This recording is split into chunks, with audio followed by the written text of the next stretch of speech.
大家好，我係 Kathy。唔知大家每一日起身第一件事會做啲咩呢？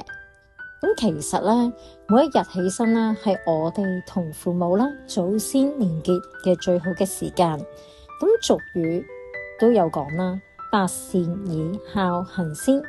喺佛法入邊啦，最高層次嘅孝順就係我哋幫父母祖先啦種下一個善根，引導佢哋走向光明。咁我哋每一日啦，起身嘅時候啦，可以用幾分鐘時間，咁就啦觀賞啦，我哋為父母祖先點翻一盞光明嘅燈。呢一盞燈啦，係代表智慧同埋福德，亦都係我哋為佢哋嘅一份祝福。咁透過呢一點光啦，我哋祈求在生嘅父母啦，身體健康，福慧增長。咁同時亦希望啦，去世嘅祖先啦，可以消除業障，離苦得樂。咁我哋點咗呢一盞燈之後啦，我哋心裏面可以誠心念108遍嘅報父母恩咒。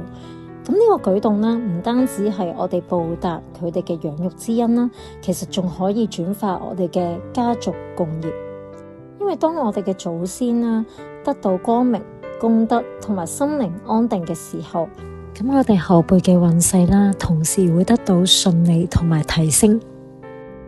咁其實每日啦，都只係花1分鐘，用一盞心燈、一段咒，咁其實我哋就可以為屋企人啦帶嚟更好嘅磁場。所以由聽日開始啦，我哋每一日啦就做呢一個咁簡單嘅練習。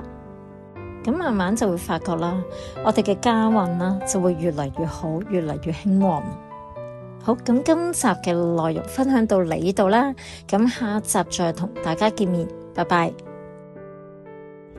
南無密栗多哆婆耶娑訶，南無密栗多哆婆耶娑訶，南無密栗多哆婆耶娑訶，南無密栗多哆婆耶娑訶。